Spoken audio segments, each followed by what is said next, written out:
নমস্কার, আমি জয়া। আমার চ্যানেল তেজপাতা হোম ডেলিভারিতে আপনাদের সবাইকে জানাই স্বাগত। শীতকালে ফুলকপির তরকারি খেতে আমরা কে না পছন্দ করি, তাই ফুলকপি দিয়ে নানা ধরনের রেসিপি আমরা বাড়িতে বানিয়ে থাকি। কিন্তু ফুলকপির যে পাতাটা থাকে, সাধারণত যে পাতাগুলোকে আমরা ফেলে দিয়ে থাকি, ওই পাতাগুলো ফেলে না দিয়ে আজ আমি ওই পাতা দিয়েই একটি দারুণ রেসিপি আপনাদের করে দেখাবো।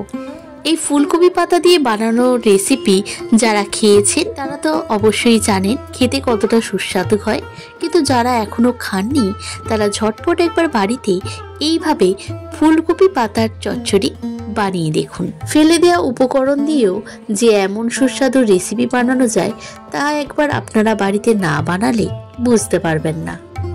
ফুলকপির পাতাটাকে প্রথমেই কেটে রেডি করে নেব। পাতার এই শক্ত ডাঁটির মতো অংশটাকে এইভাবে ঝিরে ঝিরে করে কেটে নিয়েছি, আর পাতাগুলোকেও যতটা সম্ভব ছোট ছোট করে কেটে নিয়েছি। এখন এর সাথে কয়েকটি সবজি অ্যাড করে দেব। এখানে সবজির মধ্যে নিয়েছি শিম, আলু, ফুলকপি, বেগুন, কুমড়ো আর পেঁপে। আমার কাছে যে কটি সবজি অবশিষ্ট ছিল তারই কিছু কিছু অংশ আমি অল্প অল্প করে কেটে নিয়েছি। তবে আপনাদের পছন্দ মতো আপনারা যে কোনো সবজি এর সাথে অ্যাড করে দিতে পারেন। এছাড়া পেঁয়াজ, আদা, রসুন আর টমেটো কুচি লাগছে। যেহেতু কপি পাতার চচ্চড়ি বানাবো তাই এখানে বড়ি অ্যাড করেছি।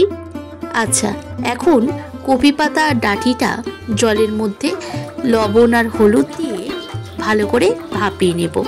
এখন যেহেতু যে কোনো সবজিতেই সারের প্রয়োগটা বেশি করা হয়ে থাকে, তাই যে কোনো শাক পাতা রেসিপি বানানোর আগে যদি সেই পাতাটাকে এইভাবে লবণ আর হলুদ জলে ভালো করে ভাপিয়ে তার জলটা ফেলে দিয়ে রান্না করা হয় তাহলে খুবই ভালো হয়, হজমে কোনো রকম অসুবিধা হয় না। আমি এখানে জলের মধ্যে লবণ আর হলুদ দিয়ে জলের মধ্যে শাক দিয়ে দিলাম। ঢাকনা দিয়ে 10 মিনিট মিডিয়াম ফ্লেমে খুব ভালো করে এই শাকটাকে ভাপিয়ে নেব। এরপর অন্য আরেকটি কড়ায় প্রথমে সর্ষের তেল দিয়ে দিলাম। এরপর আমি এখন একটু চীনা বাদাম ভেজে নেব। এই চীনা বাদামটা ভালো করে ভেজে নিয়ে তারপর হালকা করে গুঁড়ো করে নিতে হবে। চচ্চড়ির এই রেসিপিটিতে বাদামের ফ্লেভারটা খুবই ভালো লাগে। বাদাম ভাজা হয়ে গেছে, এখন তুলে নিচ্ছি।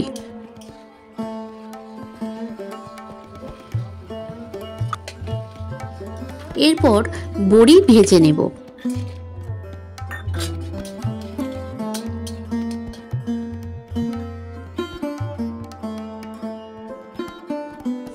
এরপর ফোড়নের জন্য রেডি করে নিচ্ছি তেজপাতা, শুকনো লঙ্কা, গোটা জিরে, 5 ফোড়ন, ছোট এলাচ, দারুচিনি আর হিং।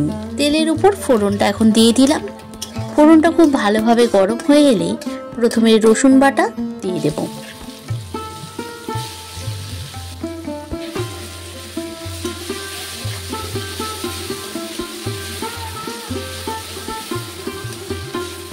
এইভাবে রসুনটা খুব ভালো করে ভেজে নিয়েছি। এরপর পেঁয়াজ কুচি দিয়ে দেব। পেঁয়াজটাকেও একইভাবে একটু ভালো করে ভেজে নিতে হবে।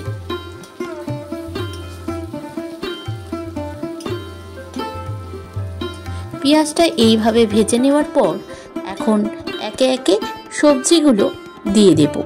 প্রথমে শিম দিয়ে দিলাম, এরপর ফুলকপি দিয়ে দিচ্ছি।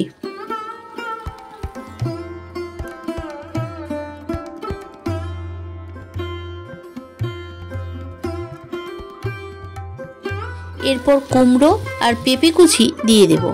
এখন এই সব সবজি একসাথে ভালো করে ভেজে নিতে হবে। সবজিগুলো ভাজার সময় এখন লবণ দিয়ে দিচ্ছি। এইভাবে 10 থেকে 15 মিনিট সবজিগুলোকে খুব ভালো করে ভেজে নেব। তবে এখন বেগুনটাও এর মধ্যে দিয়ে দেব।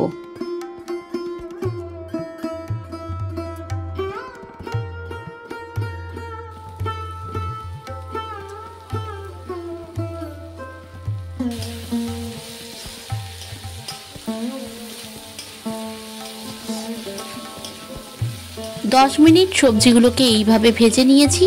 এরপর আলু দিয়ে দিলাম।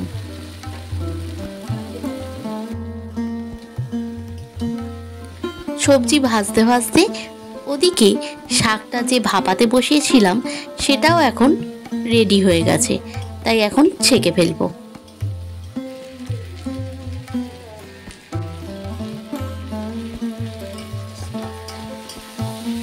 সবজিগুলো এইভাবে ভালো করে ভেজে নেওয়ার পর এখন একে একে বাকি উপকরণগুলি দিয়ে দেব। প্রথমে আদা বাটা দিয়ে দেব। এরপর এই আদার কাঁচা গন্ধটা চলে গেলে টমেটো কুচি দিয়ে দেব।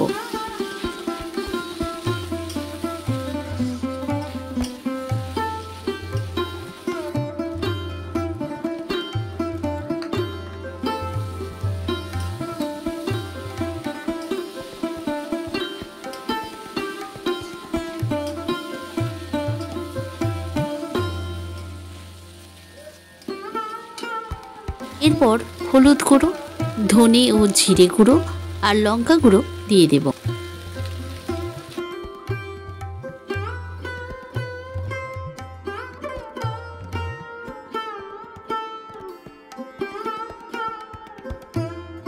এখন সবকিছু খুব ভালো করে মিশিয়ে নিতে হবে। এরপর অল্প জল দিয়ে দেব।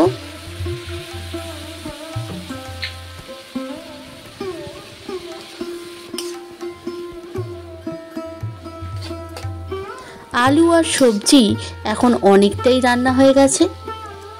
এই সময় ভাপিয়ে রাখা কপি পাতা বা কপি শাক দিয়ে দেব। সবকিছু এখন খুব ভালো করে মিশিয়ে নেব। এরপর স্বাদ অনুযায়ী লবণ আর চিনি দিতে হবে।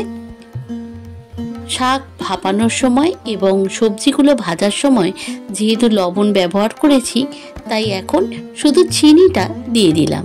এরপর ভেজে রাখা চীনা বাদাম, যেটাকে আমি আধ ভাঙা করে নিয়েছি, সেটা এখন দিয়ে দেব। এখন আবারও সবকিছু খুব ভালো করে মিশিয়ে নেব।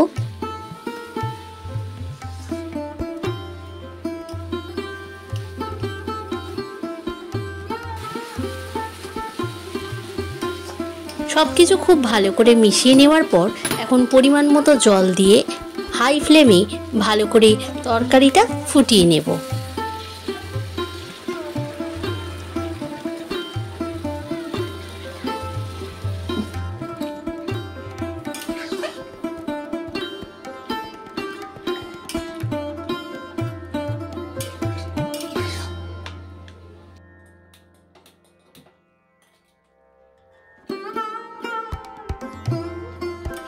তরকারি ফুটতে ফুটতে কোনোভাবে কড়ায় বসে যাচ্ছে কিনা সেটা মাঝে মাঝে একবার এইভাবে চেক করে নিতে হবে। আপনারা চাইলে এই রেসিপিটি চিংড়ি মাছ কিংবা মাছের মাথা দিয়েও বানিয়ে নিতে পারেন। ফুটতে ফুটতে এখন তরকারির জলটা অনেকটাই কমে এসছে। এর থেকে বেশি আর ফোটাবো না। এখন ভেজে রাখা বড়িটা দিয়ে দেব। আর বড়িগুলোকেও একটু ভেঙে নিয়েছি। এখন এই বড়িটা দেওয়ার কারণে তরকারির মধ্যে অল্প যে জুসটা রয়েছে সেই জুসটা পুরোপুরি বড়ি টেনে নিয়ে তরকারির একটা মাখা মাখা টেক্সচার এনে দেয়। আর এই ধরনের রেসিপিতে এই মাখা মাখা টেক্সচারটা আনাটাই ভীষণ জরুরি। যাই হোক, এখন চচ্চড়ি পুরোপুরি রেডি হয়ে গেছে। নামানোর আগে ঘি আর গরম মশলা দিয়ে দেব।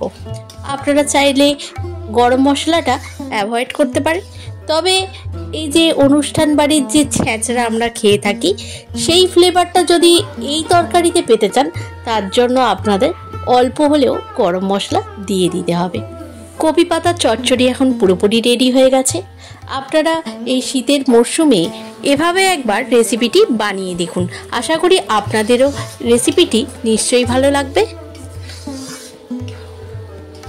আজকের ভিডিওটা ছিল এতটুকুই। পরের দিন আবার নতুন কোনো রেসিপির সাথে নতুন কোনো ভিডিও নিয়ে চলে আসব আমার চ্যানেল তেজপাতা হোম ডেলিভারিতে। আর আপনি যদি আমার চ্যানেলের আজকে প্রথম অতিথি হন, অবশ্যই চ্যানেলটিকে সাবস্ক্রাইব করতে কিন্তু ভুলবেন না। ভিডিও ভালো লাগলে অবশ্যই কমেন্ট করে জানাবেন। আজ এটুকুই, ধন্যবাদ।